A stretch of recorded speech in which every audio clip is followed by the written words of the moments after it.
Hello everybody, SpiritGaming here. In this video, what we're going to be talking about is Gunslinger worth playing, and is it worth playing even after 4 months of its release on global.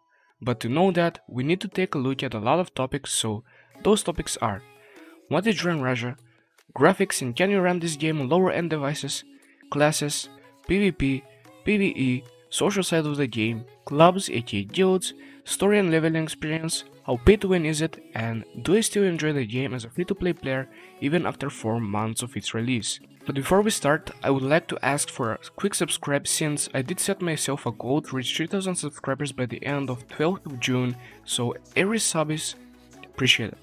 Also, please leave a like on the video to show that you truly support me, especially on these kinds of videos where I put much more effort than I put into other ones. But without any further ado, let's start with the video. Gunslinger is a mobile MMORPG made by Arcosaurus Games. It's based on a Japanese novel named Gunslinger. It has a very interesting story and countless events that you can play every day. But I think you are all interested in what I have to say about the game, so let's talk about the graphics next.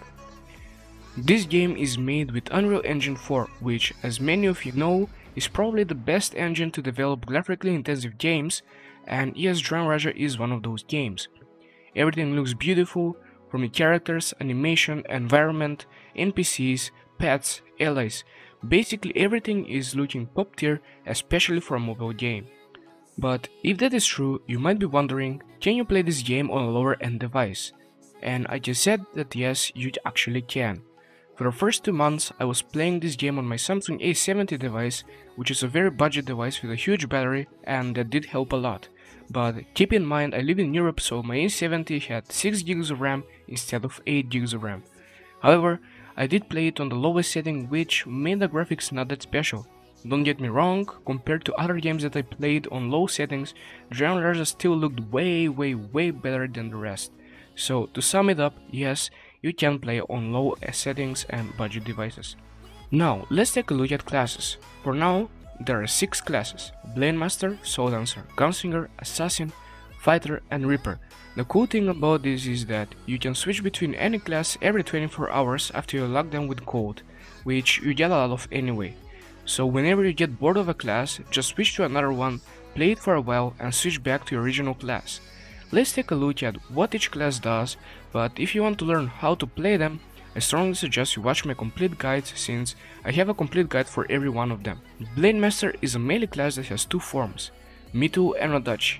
In Mito form, this class uses a katana with fast attacks and dashes, while in Odachi form, it uses a huge sword that does a lot of burst damage with slamming animations. Soul Dancer is the support class in this game. It actually does not heal much, but it does a nice amount of damage and has many buffs and debuffs, especially when you activate your twin that copies one of your CC or buff abilities. And of course, this class has the community's most favorite CC skill, which turns enemies into a duck.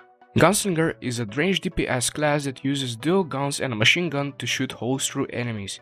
It is the best DPS class when it comes to dealing damage in PvE, and if you like to hear pew pew pew sounds 24/7, I strongly recommend this class for you. Assassin is a class that can be considered both as a ranged mage and a melee assassin, using ranged attacks but can switch to melee form to do huge bursts of damage when granting invisibility. However, for right now, it's one of the most skill-based classes, and if you don't know how to play it, any other class will outshine you except in solo dungeons. Fighter is a class that uses punch and kick combos to demolish the faces of your enemies.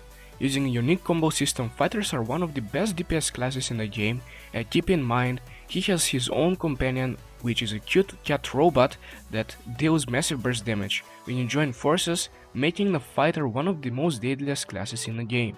Reaper is the newest class in the game that is currently a bit unbalanced since it came out very early on the global version of the game. However, it's not OP to the point where other classes are useless against it. Reaper uses 2 forms, Raven and Cat form. It uses Raven form to drain the energy from the targets while inflicting debuffs, and then uses that advantage with Cat form to deal massive amounts of damage with huge burst animations. And that was it for the classes. Now let's take a look at the PvP of the game. There are multiple PvP modes in this game: Open World PvP, 1v1 PvP, Push the Cart PvP, 5v5 mode, 5v5 Arena mode, Club vs Club PvP, Cross-Server Battlegrounds including King of the Hill type of mode, Capture the Points, Battle Royale, and a new MOBA mode. However, only 2 modes are free-to-play friendly. One of them is the Battle Royale mode, which is fully free-to-play, and the MOBA mode, which at the start is actually favored to pay-to-win players, but after getting some buffs, even free-to-plays can do a lot in that mode. But when we go to the rest of the PvP modes, it always favors pay-to-win players so much to the point that free-to-plays don't play much PvP at all. But I don't want to discourage you, since if you do match up against a free-to-play, skill does matter a lot and is way too much fun. On the PvE side of things, the game does not focus too much on it, since most modes are pretty easy and you can play them just to see how far you can go. The PvE events in this game are world bosses, journaling, deities tests, a lot of dungeons, General Slayer, Clash of Swords, Battle Simulator, and a lot of dailies that you can auto-battle to pass. Most of these PvE events are not the most fun and players try to auto them, however there are some that you just don't want to auto combat, like Clash of Swords. Clash of Swords especially, since you gather up with your whole club and compete against an enemy club. Then you all try to do as much damage as you can to a boss, and the club with the most points wins.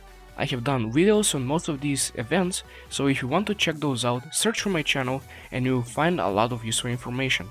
Now, let's take a rest from all those tryharding modes and take a look at the social side of the game. The social side of the game is probably better than any other game on the whole MMORPG market, not just on mobile but on PC and console too. Why is that? Well, this game just has too many social features, like in-game Instagram, parties, marriages, bonds, action emojis, singing, playing instruments, cooking, shopping, being a shop owner and having partners with you that run the shop. You can become a superstar on the server, and one of the best ones is that you can make a house and live together with your friends. For example, I made my own IRL house in Generaja. You can make your own gardens, garages, parking places too.